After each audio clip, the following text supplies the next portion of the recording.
You're listening to the Mind Your Business podcast, episode number 75. Today, we're talking all about how to launch your podcast. So, stay tuned. Hi, I'm James Wedmore, and I've built a 7-figure internet business that offers the financial freedom to do what I want, when I want. And I'm the first to say that hard work and hustle are not essential ingredients for your success. So, how do you build a thriving business from the inside out? This is the Mind Your Business podcast, featuring myself and co-host Phoebe Mroczek. All right, listeners, how's it going? James Wedmore here. And I'm Phoebe Mroczek. And welcome to the Mind Your Business podcast. We are here celebrating our first year of episodes. And as a part of that celebration, we thought it would be fantastic to share a little bit about what worked and what didn't about our podcast. Yeah, I think we've been going throughout the year sharing a couple things that maybe a little hiccups that we've had, a couple hiccups, but I think it's nice at the end of a year that we can look back and just reflect on all the fun things, some of the mistakes that maybe we made, and then if we were going to do it all over again, how we would do it. Yes, and to hone in specifically about today's topic on podcasting, we were inspired by one of my very dear friends, Mr. Stu McLaren, founder of Tribe. He was the founder of the membership software Wishlist Member, and he is going to be the founder of his podcast, which is launching shortly. And I think we're going to get him on the show as well. Yeah. Do we have a name for it? Marketing Your Business. Oh, awesome. The Marketing Your Business podcast. I told him it should be the Nunya podcast, Nunya Business. Oh. Because Mind Your Business was taken. And Stu asked us, he said, James, any great tips or advice on how to best kick off your podcast? And I was like, that's a really great topic. Do you think we could turn that into a show? And so we wanted to give a quick shout out to Mr. Stu McLaren. And we'll let you know when his podcast goes live. And in the meantime, we thought we'd answer that here. So we do have some strategies, some really cool things that you can try if you're thinking about starting or launching your podcast. But we also wanted to start out with some of the mistakes I think we've made in the first year. What do you say? Yeah, let's do that. But I also did want to mention that we have another episode number 61. It's called Harnessing the Power of Podcasting. And in that episode, if you haven't listened to it, I would listen probably to this one first and then listen to episode 61. And in that episode, we go over the pros and cons of starting a podcast, and we give 21 podcasting tips to take your show to the next level. In fact, we also have a download for you where you can basically a podcaster's buyer's guide. So we give you the exact tools and hardware that we use to start this show, which is pretty cool. So that's all there for you. Episode 61, Harnessing the Power of Podcasting. But today we'll talk about some of the mistakes we made or the things that we just didn't do that were like, Captain Hindsight was like, boy, we should have done that when it comes to actually launching your podcast. Because I think a big thing we learned, and we don't want you to learn this too late, is that how you launch is actually a pretty big deal. Mm-hmm. And people ask all the time, especially because podcasting is becoming such a big thing. What do I need to know before launching? You don't just put it out there. There are a couple things, and I know we'll get into our tips, but one of the mistakes, I'll start with the first one because I feel like I'm going to call you out on this one. Oh, good. The first one was that we didn't launch sooner. And so I was coming back from Berlin, and actually I remember the call, and James was like, I really want to do this podcast. I really want you to do it with me, and let's do it. And I was like, okay, I'm going to fly out to Laguna Beach, and we're going to record our first episodes. And that was in September of 2015. And we recorded a bunch of episodes. I sat there like an idiot and didn't say anything. I was really nervous. But then we sat on those episodes until the end of January because James was afraid to pull the trigger. Come on. Why do you gotta say it like that? First of all, whoa. Maybe it's best if you don't say anything because all you're speaking is lies, woman. Lies. First off, I do remember those first episodes. It was really hard to go from the succinct run-on sentence video, YouTube video guy where it's like, hey guys, James Wedmore in this 30-second video, I got to tell you everything I know about this one topic, go. To a podcast where it's like, oh man, you kind of talk a little bit longer. You can like take a breath. Like, what do I do now? I can actually like pause. And so there was a lot of like awkward moments where we were like, you go? Yeah. Should I go? It's funny how that goes away. And someone did tell us that, right? At the beginning, that like with the first 10 or 20 episodes, once you get out of the way, you start to get your stride. We've definitely seen that. I went back and listened to some of the first few episodes recently. Oh, God. I hope people don't start here. But we don't want that to scare you. Like, apparently it scared me from starting. So, no. Okay. All right. Yes, there was a lot of resistance because... we talked about this on the last episode about like there's more fear that comes up as you go and build because there's more at stake. And there's definitely a lot of resistance about like, man, I know there's a lot of people on my list. There's a lot of people follow me who are like, I don't want to hear anything about what you have to say on these topics. You're a crazy person. I had to get over that. And so, yes, we sat on some episodes for like about 4 or 5 months. Well, and the best thing is now that you are able to step into your crazy and really just embrace it and step into your truth, look at how your business has exploded. All right, Phoebe, calm down, okay? Just tell me I'm right. Yes, I'm scared. You're right. Okay, this makes you look really good. But yes, I wish we did launch sooner. So I think that would be a big one. So I would check in if you've been sitting on a podcast for a while and haven't pulled the trigger and to just be like, just do it. Just go. And we're going to give you some steps so that you can get everything in order here and just rock it. Another mistake I think we made is that we started with the batching and then we quickly like got over that. Yeah, and life got in the way. Life, business, all that gets in the way. And then all of a sudden you're just doing... one episode, like, crap, we got to get an episode out tomorrow. You don't want to fall into that pattern. That's just no bueno. So that's actually why we're Phoebe's down in Laguna right now is we're actually going to batch a couple of episodes. And I think that'll help. It just gives us a little bit of a buffer. For me, this podcast really, really, really, really needed to be a source of inspired content and like feeling it. And if it's rushed every week and you're like, crap, we got to get something out next week, there's no inspiration in that. And you're just kind of like, you're running on empty. And so I would really advise that there is some batching. And even if they're short, 15-minute, 20-minute, 30-minute episodes, I think I talked to one of my students the other day about this and said, you should really have a podcast. And she was concerned. She's like, well, my niche, I don't want to be talking to them for 40 minutes or an hour. And I was like, you can do podcasts for 5 minutes. You can do 10-minute episodes. It absolutely can. So, there's no limit. Then you have Joe Rogan who has, 3 hours. Yeah. And I like, we chose to do a longer episode because my style is I want to go deep on something. I want to talk about one thing like a Rubik's Cube. I want to look at it from every angle and turn it around and ask questions and have it ask me questions. And I mean, there's a lot of these episodes where I'm like, man, I could have gone for another hour on this. And that's what we want with this. But you don't have to do yours that way. And it's so if you're doing 10 to 20 minute episodes, it's very easy to batch 3 months worth of content very fast. Well, I know that a lot of our listeners have said that they listen to us when they go on their morning walks. And I'm like, anything between 40 minutes and an hour is such a great walking time. And I know that based on what I love to listen to podcasts. I listen to audiobooks all the time when I'm on my morning walks. Yeah. And so we had that conversation beforehand, which then, if we're at about 35 minutes, we keep track of time and then we'll be like, do we want to kind of, start to wrap it up? Or is this something that we just can't, we can't put a period at the end of this. We got to just keep going. And so for us, it's, we're very loose in that, I think. Mm-hmm. Absolutely. I think we could have done more to use the podcast for list building. Yes. That was something I would definitely have a list building strategy in place. And there's a lot of stuff we can kind of talk about. Hopefully in this episode, we can get to that.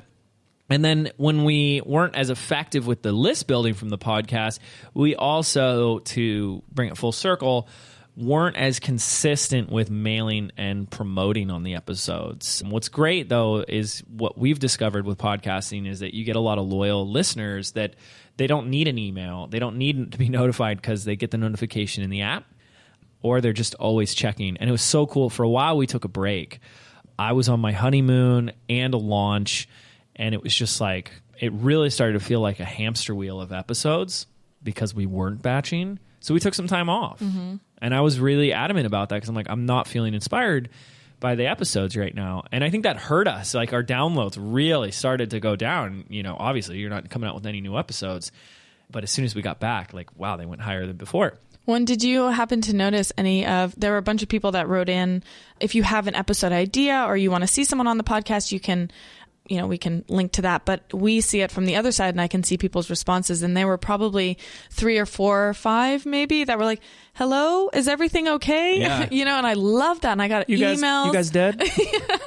Like, what happened? And it's just so nice to be like, someone cares. Like they really do, and people say that, they check their phone every Monday to see a new episode. And I just love hearing that because, when we come from a place of, inspiration, we are so excited to share all the stuff that we have with you guys too. So, yeah.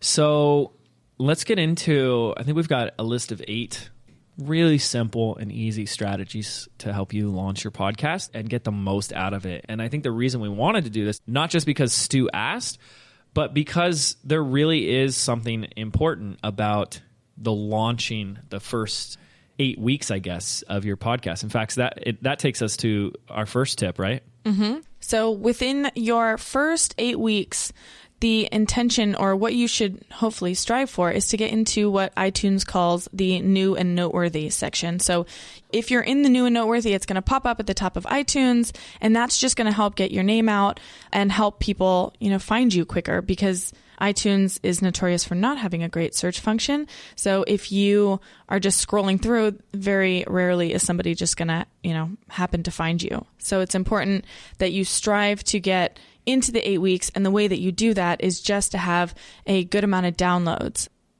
So with that, just make sure that you have the right amount of episodes so that people, once they find you, they can actually listen and continue to become loyal to you. Yeah. And I'm looking at our stats from the last year, and those first 8 weeks were still some of our most downloaded times. I mean, we've had weeks that's blown that away, but average, I mean, it's so important. That's where you're going to get your initial boost, and I just think it's important to start out strong.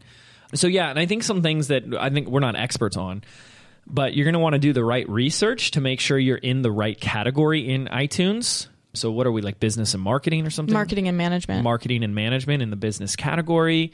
And I think it's also important to title your podcast the right way. If you can include a little bit of keywords, that's going to really help. Like, what are the terms people would search for in the Apple iTunes store?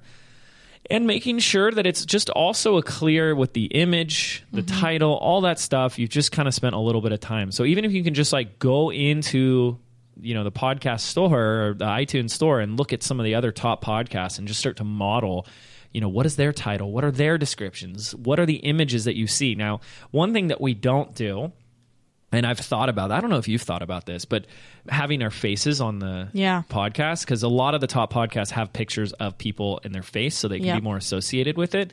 I've thought about that. But then on our new website that we'll be launching very soon, I know that you made a change to make sure that we did put our images, our photos of us at the top. At the website, absolutely. Yeah.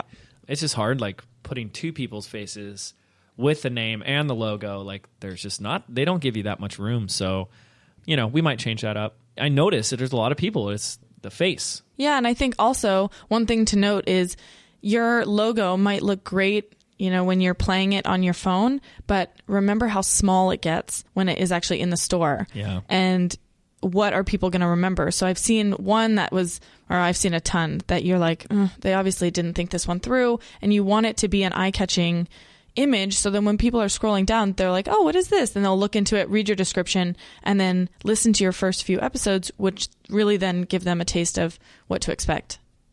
So let's move on to number 2, which we've already started to talk about. It's very important, is to batch the episodes. Not just batch the episodes, Phoebes, but have a bunch of episodes live. Yep. Right? So check this out. You should have a minimum of 5, I think. Maybe you want to go as crazy as 10 when you're live.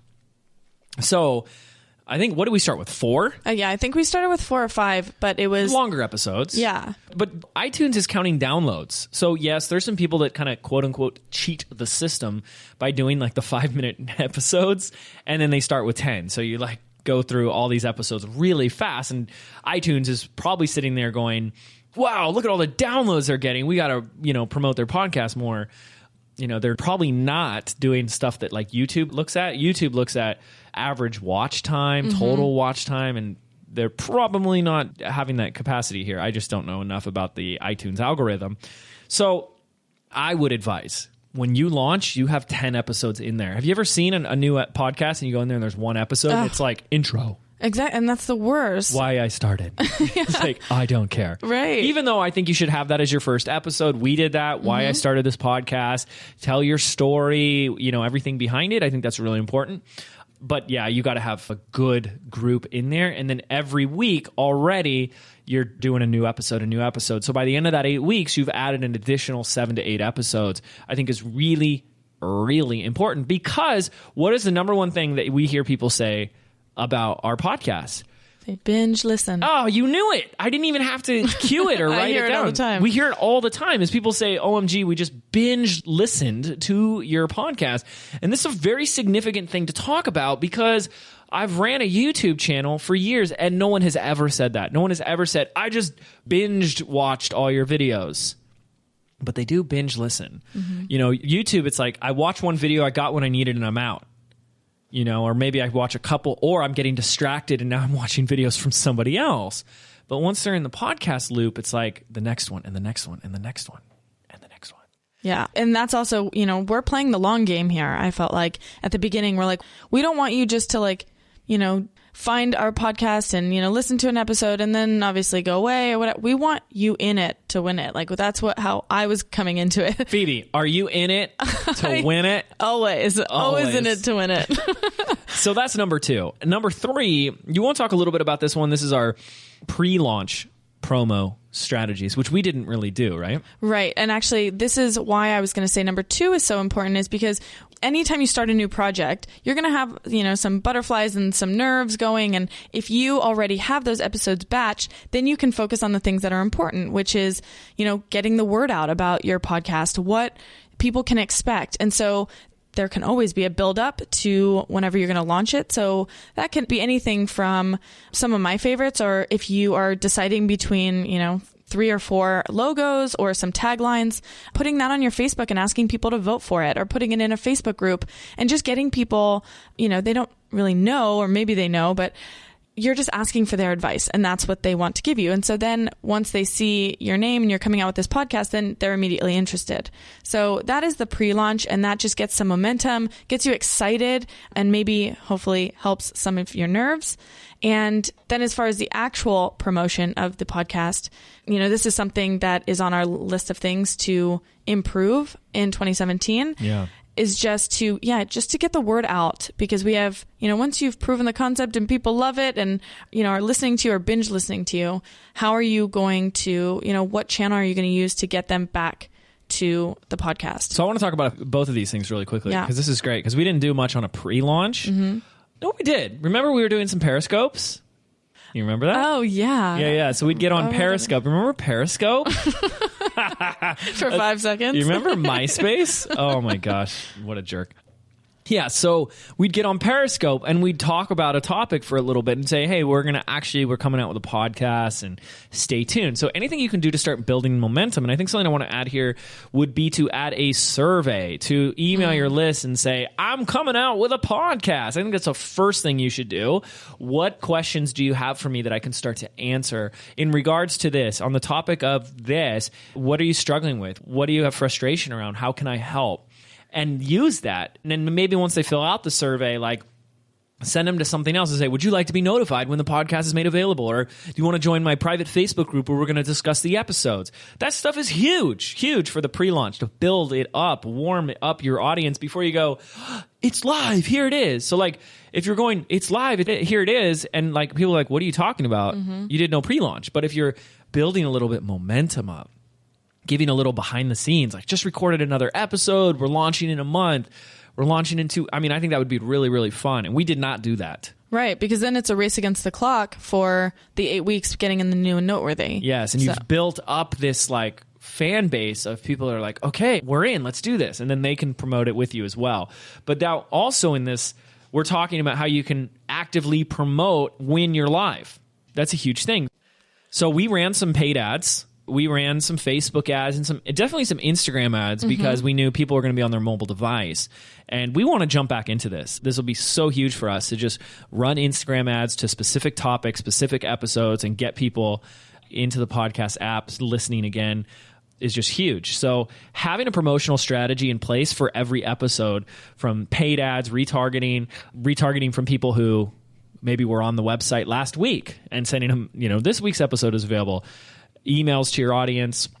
Something we've played around with that we might do is having a Mind Your Business Facebook group. We shall see. I don't know if I want to do that.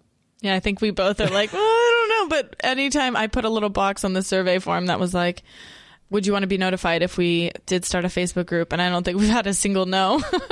That's I know, but no, I don't want that. It's a lot of work, and it's one more thing. Yeah, I don't know. We'll see. But it could be a great way to build a community outside the podcast. It's just we have other Facebook groups that we run. It's like, one more. Okay, so that's it. There's a whole promotional strategy that could be created around, your existing audience, social media, paid advertising, etc. Right. And remember that you don't have to have it all planned out at the beginning. It's great just to give yourself a little bit more time, a little bit more leeway. But just as your podcast will evolve, your strategies will evolve too. So just make sure that you aren't too crazy ahead of time with all of that stuff. Yeah. And number 4 is a call to action download. So in the show notes, anytime we make a reference to like a resource that we have, we will always include a link there that is a linkable link that happened, I don't know, in the second half of the year. A linkable link? Linkable link. What's a linkable link, baby? Well, it's What's a linkable link? A clickable link. Oh, a clickable link. I understand. Thank you for that. It is a clickable link in the show notes. And that is something that happened in the second half of the year, if I'm not mistaken. And that way people can just automatically go and download whatever the resource is that you are referring to in the show notes. And that is a great list builder. We have a couple different resources. I want to be clear on that this is something that people opt in for. They submit their email address, that you're building an email list of your listeners. And then you are mailing and notifying that list of listeners more, quote unquote, aggressively or more frequently about the podcast, right? To stay in more contact with them. So I have a house list. I've got an entire email list, but not everyone on there likes listening to podcasts, likes my podcast. They might like something else that I offer. They might be interested in, my YouTube strategies or, Facebook ads, and they might not want to talk about how to overcome fear in your business, right? And so there are a segment of my audience that does. And so the more you can get segmenting out to the rabid listeners and fans and keep them in the loop with every episode, I think that's going to be really huge to get that segmenting out immediately. By the way, we're kind of throwing out additional ideas as we go down this. I think another great idea would be going back to the batching. If you listed out your first 20 episodes in the order that you're going to list them out, I think it would be really wise to start cross-referencing the different episodes. So like I could be in episode 3 and I mentioned something that's going to be in episode 8, and I could say, now in episode 8, we talk about blah, blah, blah. So that as someone's going through those first 20 episodes, wherever they land on, whatever episode they start with, there's always a reason, I got to go check out this one. I got to go watch this one next, listen to this one next, so that there's always these open loops to, go down the next rabbit hole. Yeah, and if you look at our show notes, we do that, and we actually link different episodes in there. So that's another way to do it. Okay, we do that, but only going backwards. If you could do that going forward. Oh, I see what you mean. Yeah, so right now at episode 75, we're not really talking about what's coming in episode 80, 85, etc. And that would be really powerful to start doing that with those first 20 episodes. Yeah, that's a good idea. Now, the 5th tip that we have is probably one of my favorites, is to hire a podcast editor. If you are even remotely considering having a podcast, just like anything else, we really recommend that you find someone who knows what they're doing and can do it efficiently. So our editor, we just absolutely adore him, and he just makes our life so much easier. So from our standpoint, all we're really focused on is showing up and creating the episodes and recording the episodes. And then we put them in a Dropbox folder where Matt goes and he edits anything that we need him to edit. He writes out the show notes, and then he posts everything for us. I don't know if all editors do that. I'm assuming there's a variety of different kinds.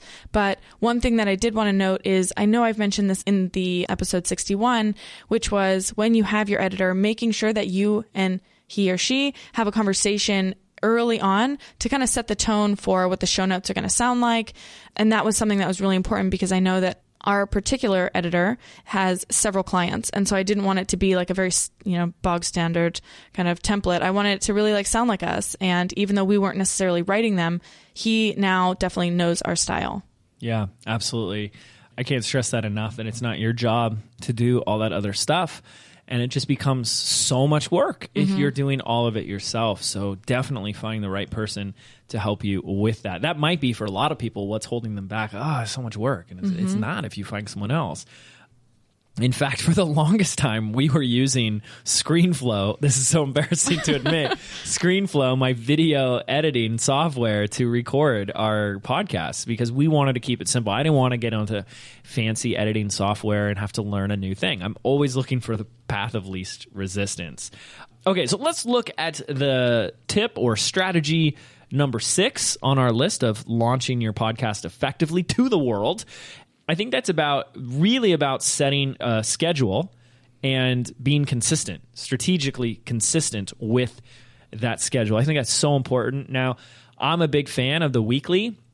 We've done twice a week. It's a lot. So for now, we've stopped doing it because it really is a lot. Until you start batching, it becomes intense because we have longer episodes. I don't want to game the system and do 5-minute episodes or anything like that. So I like longer ones.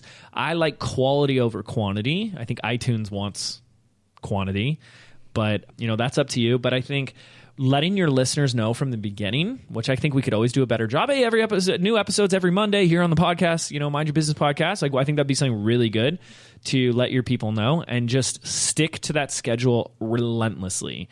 Give yourself plenty of time when the batching to always have enough episodes to go to. But I think once a week is a good schedule, don't you? I love once a week. And I hear about these people that, right out the gate, they're doing 3 a week. And I'm like, that is just, we know where that leads to, which is burnout.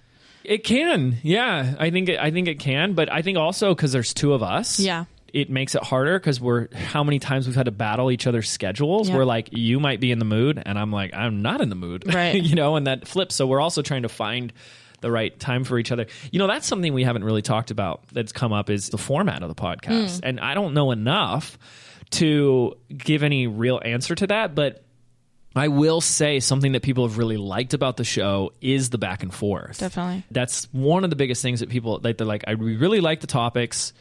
Thank you for talking about these things. But I also love that it's both you and Phoebe, that it's more of a back and forth, and not just one person saying, I know everything and I'm the expert, talk for an hour, because that can get boring. And then when every episode is a guest, to be honest with you, like, I'm fine with one person talking for an hour. I've listened to a few amazing podcasts where that's the case. But I'm not a big fan of the interview style, which is one of the reasons why we haven't done that many of them. Because I feel like a lot of times the rapport isn't there. It's kind of like a superficial conversation. It's like, we haven't met, but we have to pretend like we know each other. And here are these softball questions I'm going to lob at you. And I want to get deep into something. If you want to get deep into the thick of it with us, this is the place to be. So we've really only brought on guests that I'm like really good friends with, or Phoebe's really good friends with, because I know I can go there. They've given us that permission. And, this year in the podcast, we're going to stretch ourselves a little bit, and we're going to have complete strangers on the call, and we're just going to see what happens. And I'm hoping we don't lose that rat-a-tat-tat, the back and forth, right? Sorry, your fingers. Oh, yeah, I'm doing... like Finger guns. Pew, pew, pew, pew. Right? Rat-a-tat-tat. You know what I mean. I do. The Rappaport. Well, and the Rapport. Rapport. I also think that, people, when some of our listeners or even some of my friends are like, how structured are your episodes? Like how much, what do you have laid out? And it's funny because I'm like, well, to be honest, we spend about 10 minutes beforehand, maybe 5, and we just list out a couple, we have a topic, we list out a couple bullet points, some key things. We'll normally, if you've noticed, if you've been listening, we normally do 7 steps or 5 tips or whatever it is, just because it helps people remember, and then we can go back and recap.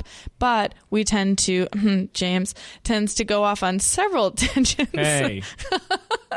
And I try to pull him back. I think the number one thing people love about the show are my tangents. That and my voices. All my voices. By the way, another great show I'm watching right now, Lemony Snicket's. What is the show? Series of unfortunate events. A series of unfortunate events. Mm-hmm. Okay, because this is Neil Patrick Harris. I mean, I love Neil Patrick Harris. He's a hero of he's so talented. I love him. So extraordinary. And I've watched Chelsea and I on our honeymoon, our mini moon that we took.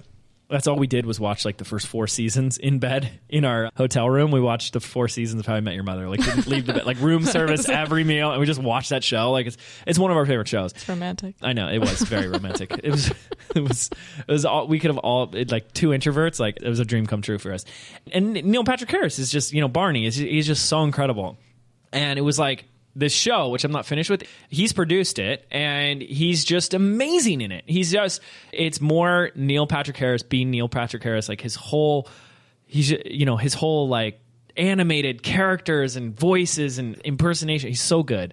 And it's on Netflix, and you guys know I'm a big film and movie and TV buff, so I gotta throw some plugs for whatever I'm watching on Netflix right now, and that's the current one. Well, I have to say, I watched the OA. I watched the first version or the first episode. Wait, so you didn't finish it? Because I felt after the first episode, you're at a crossroads. You're like, I have no idea what the heck is going on. Am I going to turn right and keep going, or am I going to turn left and abandon ship? And I'll be honest with you, The Bachelor got the best of me. Oh my gosh, what is wrong with all you people on these Bachelor shows? It's terrible. It's it rots your brain. I know. I don't know. Gilmore Girls. You should Girls. introduce Chelsea to that. She'll love you forever. Oh my gosh. Anyway, Phoebe and her tangents. Number 7 is having a strategy for repurposing the show. And this is something we're going to do more with. But to understand these other social media platforms where we can begin to leverage the content on different channels. So one of the things that we've done, and again, we're going to do more of, is taking my favorite segments of different episodes and turning them into videos. I think it would be great to make a YouTube channel where you're reposting the audios as a video. I think it's great to take segments and turn them into really cool animated videos and put those on Instagram, Facebook video, YouTube, etc. And just find different ways to repurpose the content itself, but then look at your social platforms as another tool to promote and drive traffic to the podcast. So we have someone who helps out with running my Instagram right now, and she asked me, what's the purpose, what's the goal with your Instagram? And I said, right now it's to get as many listeners to the podcast. And so she's like, okay, got it. So she's taking images, quotes from the podcast, audio clips from the podcast, making videos, making little promo pieces, and it's just really fun. Mm-hmm. But she'll take a little clip and then make a little animated video around it. And we have these overseas video editors that we got at onlinejobs.ph, by the way, where they can make what's called, I forget the name right now, but animated text style videos that just follow along with whatever we're saying in the podcast. And it's so cool. So anything you can do there is going to be really fantastic. Well, and I think it also brings in a whole other element of your other senses. Whenever you listen to me and James, you're used to hearing us in your ears. But what happens if you're listening to us and you're seeing us and it's dancing on the screen? It's just a different, or on your phone. It's just a different way of approaching your audience and hopefully getting them, if it's good, it's shareable content. So there's a good strategy in that too. So let's go ahead and talk about our 8th and final strategy for launching your podcast to the world. I want to have Phoebe talk about this one because we did it. And I think it has a lot of power because Reviews are a big piece of this in iTunes, aren't they? They are. And we decided to have a review contest. So when I was down here, we set up, it was like a little mini series. And so what we did was we sat in 2 chairs, and it was filmed almost like you were a fly on the wall. So you're just sitting there. James and I are just looking at each other, having a chat about one specific topic. And at the end of it, we had a little promo video that was like, as soon as we get to 200 reviews on iTunes, we're going to give something away. And we kind of promoted that out. I would say it wasn't, I mean, we got a lot of reviews, but I think there's definitely some room for improvement on that was hard too, because we were like, I think we had like 3 reviews at the time, because we like just launched it. So we're like, what's a realistic number to go for? And it was hard to get. We haven't gotten 200. Yeah. Like, that's a funny thing. But we got really close, but it did give us a big boost right out of the gate. And so I would recommend someone to say like first 50 to 100, I think is a much more manageable number. But to incentivize people to, when we get to, what was it like when we get to 100 or? It was when we got to 200 reviews, then we're going to put you into a raffle. Yeah. Okay, so we'd raffle everyone in and pick a winner. Yeah, and so I think that's huge. There's even a landing page, a couple of cool tips with this.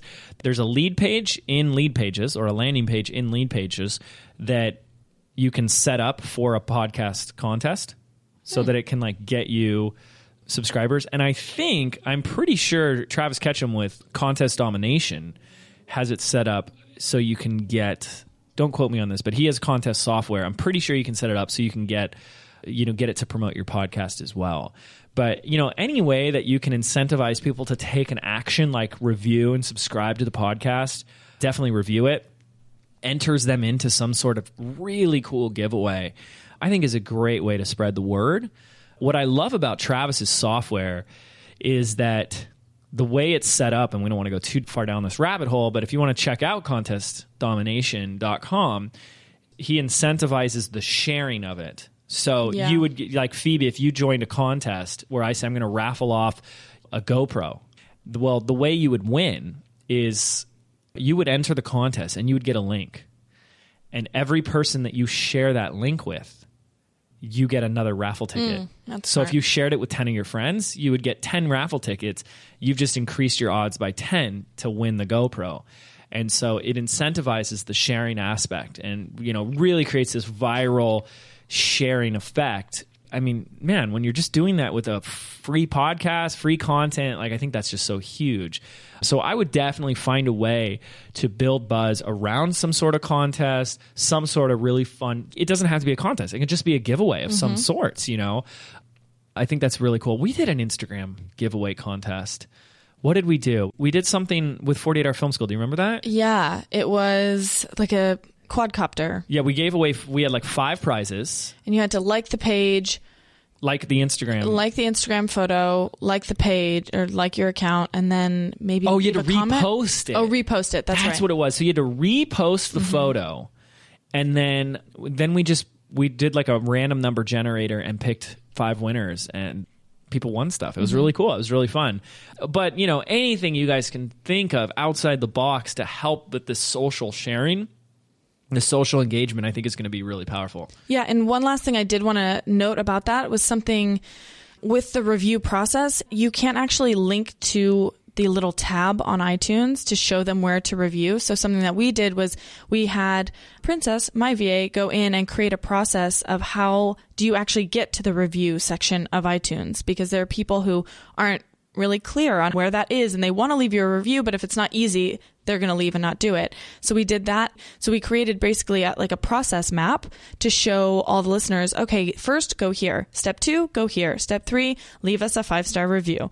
And then that way, if they wrote into customer support or they were commenting on our page, or even, after the episode, they would send us a message or something. We actually had a PDF that we could just send them. And that we did that as well for teaching people how to subscribe. Yeah, that's great. So has this been beneficial for you guys?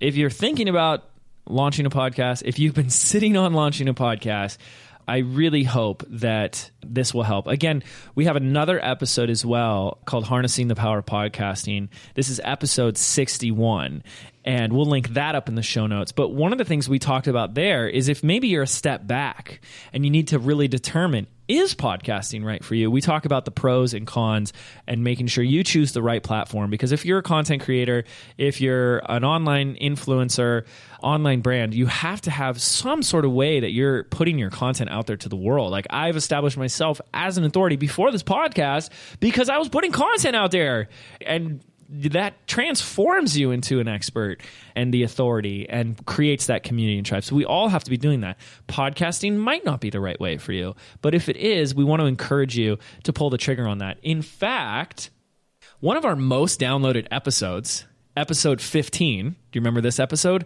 Scary-ish. Yeah.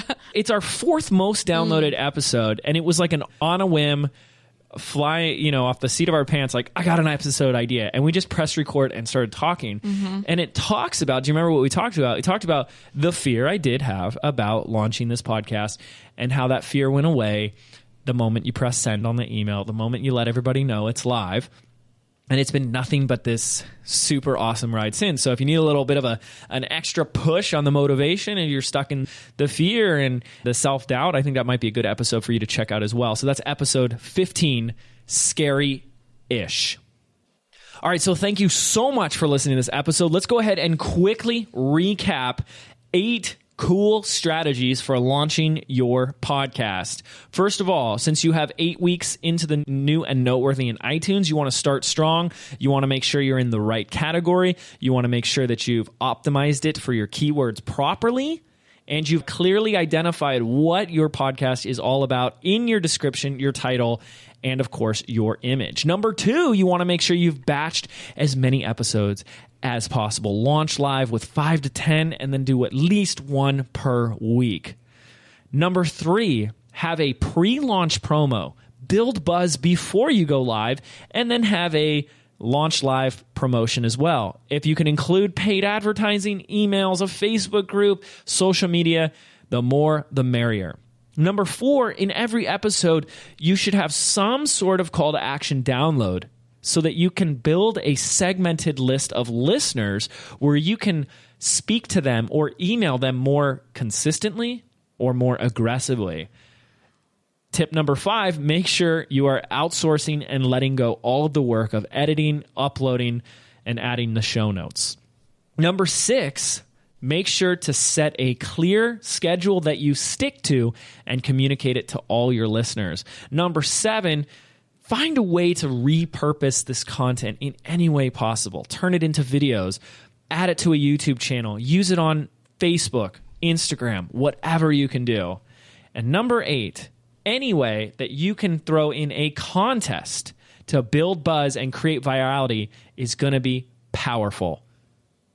So there you have it, 8 strategies for launching your super awesome, amazing, extraordinary podcast. I'm James Wedmore. I'm Phoebe Mroczek. And we'll see you on the next episode.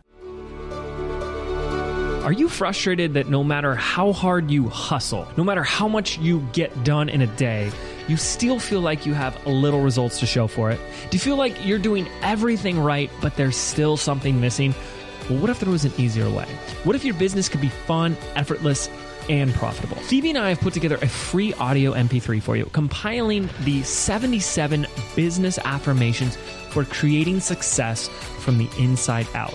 And we want to give it to you absolutely free.